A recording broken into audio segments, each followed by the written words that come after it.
Welcome to the incredible world of ancient Egypt. In just 10 minutes, we're going to explore over 5,000 years of Egyptian history. From the first pharaohs to the Great Pyramids, the mysteries of mummies, and even Cleopatra, we'll cover it all. Ancient Egypt wasn't just about kings and queens. It was a civilization filled with extraordinary people, groundbreaking achievements, and fascinating stories. So, let's dive in and discover the amazing history of Egypt. Our story begins over 5,000 years ago, around 3,100 BC. Ancient Egypt started along the Nile River, one of the longest rivers in the world. The Nile was like a lifeline for the people of Egypt. Every year, the river would flood, leaving behind rich, dark soil perfect for farming. This yearly flooding was so important that the Egyptians even based their calendar around it. The river not only provided water and fertile soil, but it also became a vital transportation route that connected different parts of the kingdom, fostering trade and communication. The Egyptians grew wheat, barley, and flax along the banks of the Nile.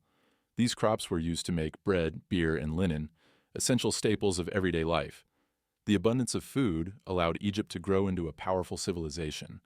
As villages grew larger, they started to come together, eventually forming two main regions: Upper Egypt in the south and Lower Egypt in the north, closer to the Mediterranean Sea.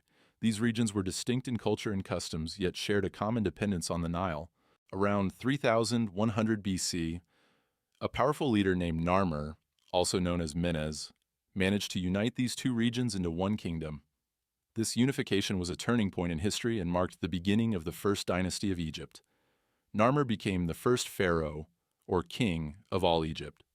Pharaohs were not just rulers, they were also considered gods on earth, with the divine power to control everything, from the flooding of the Nile to the fertility of the land. This idea of divine kingship became a cornerstone of Egyptian culture and politics for thousands of years. Next, we enter the Old Kingdom, which lasted from about 2700 BC to 2200 BC. This period is also known as the Age of the Pyramids, because this is when the Egyptians built some of the most famous monuments in the world. The pyramids were giant tombs built for the pharaohs, meant to help them in the afterlife. The largest pyramid, the Great Pyramid of Giza, was built for Pharaoh Khufu and is still one of the seven wonders of the ancient world. It took over 20 years to build and required a workforce of tens of thousands of skilled laborers, not slaves, as is often mistakenly believed. But how did they build these giant structures? It wasn't easy. Thousands of workers spent years moving massive stones, some weighing as much as 2 elephants, into place. They used simple tools like ramps, levers, and sleds. The pyramids were also covered in white limestone, which made them shine brightly in the sun, like a beacon to the heavens. This limestone was so polished that the pyramids could be seen from miles away, sparkling in the desert sun. Inside these pyramids, pharaohs were buried with treasures, food, and even boats to use in the afterlife. The walls were covered in hieroglyphs, an ancient writing system made up of pictures and symbols that told stories of the pharaoh's life and his journey to the afterlife. These writings also included spells and incantations meant to protect the deceased and ensure their safe passage through the dangerous journey of the afterlife. The Egyptians believed that life after death was just as important as life on earth, which is why they went to such great lengths to prepare for it. After the Old Kingdom, Egypt experienced a period of chaos and division known as the First Intermediate Period. The central government weakened and the country broke apart into smaller regions. But around 2000 BC, a new period began, the Middle Kingdom. Strong pharaohs from Thebes, a city in southern Egypt, managed to reunite the country. They restored order and brought back the strength and unity of Egypt. The Middle Kingdom was a time of prosperity and cultural renaissance, marked by a revival in art, literature, and monumental building projects. The pharaohs of the Middle Kingdom focused on building projects that would benefit everyone, like canals to improve farming and temples to honor the gods. They also expanded Egypt's territory, moving south into Nubia, a region rich in gold, and trading with neighboring civilizations like the Canaanites and the Minoans. Trade routes were established that reached as far as the Levant and the Mediterranean, bringing wealth and new ideas into Egypt. Trade was a big part of life in the Middle Kingdom. Egyptian merchants traded gold, linen, and papyrus for cedar wood from Lebanon, lapis lazuli from Afghanistan, and incense from Punt, a mysterious land somewhere in Africa. This trade brought wealth and new ideas to Egypt, making it a melting pot of different cultures. The demand for luxury goods and exotic materials also led to advancements in craftsmanship and art, as Egyptians created new styles and techniques inspired by their interactions with other cultures. Now, let's move to the New Kingdom, which began around 1550 BC and lasted until about 1070 BC. This was Egypt's most powerful era, often called the Golden Age. The pharaohs of this time were not only rulers but also warriors and builders.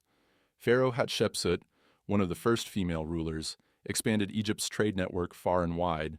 She sent ships to the land of Punt, bringing back precious goods like myrrh, gold, and exotic animals.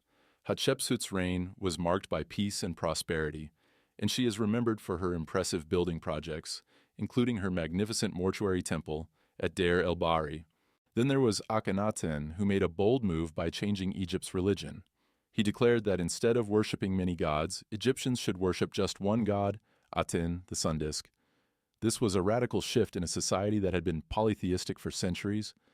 Akhenaten moved the capital to a new city, Amarna, dedicated to Aten. This change didn't last long, though. After his death, the old gods were restored, and his son, the famous boy king Tutankhamun, took the throne. The brief period of monotheism left a lasting impact on Egyptian culture, however, and remains one of the most intriguing chapters in its history. Another famous pharaoh was Ramses II, also known as Ramses the Great. He ruled for 66 years and was known for his military might and massive building projects. He built more temples, statues, and monuments than any other pharaoh, including the great temples of Abu Simbel, carved into a mountainside to show off his power and divine status. Ramses II was not just a builder, he was also a warrior, who led his armies into battle against the Hittites and Libyans, securing Egypt's borders and expanding its influence. Ramses II was also famous for the Battle of Kadesh, where he fought the Hittites, another powerful ancient empire. The battle ended in what is believed to be one of the earliest known peace treaties in history, showing that even in ancient times, people knew the importance of diplomacy and compromise. This treaty helped maintain peace between Egypt and the Hittites for decades and is considered a landmark in diplomatic history. And then there was Cleopatra VII, the last pharaoh of Egypt. She is perhaps the most famous of all, known for her intelligence, beauty, and relationships with two of Rome's most powerful leaders, Julius Caesar and Mark Antony. Cleopatra was determined to protect Egypt's independence, but her alliances with Rome led to political turmoil. After her defeat by Octavian, the future Emperor Augustus, Egypt became a province of the Roman Empire, marking the end of the pharaohs and the ancient Egyptian civilization as we know it. After Cleopatra's death in 30 BC, Egypt became a part of the Roman Empire. Over time, the old gods and traditions began to fade, replaced by new beliefs and rulers. However, Egypt's influence continued to be felt throughout the Roman Empire, with its art, architecture, and knowledge inspiring countless generations. The decline of Egypt as a political power did not diminish its cultural and scientific contributions, which continued to resonate throughout history. But that's not the end of the story. Even today, archaeologists are still uncovering the secrets of Egypt. From the discovery of King Tut's tomb in 1922 to the ongoing excavations using advanced technology like ground-penetrating radar and 3D scanning, we're learning more about this incredible civilization every day. Who knows what other mysteries are still buried beneath the sands, waiting to be discovered. So, there you have it. The entire history of Egypt in just 10 minutes. From powerful pharaohs and towering pyramids to mummies and mysterious gods, Egypt's story is one of the most fascinating in all of human history. Thanks for watching. Don't forget to like, share, and subscribe for more amazing stories from the past.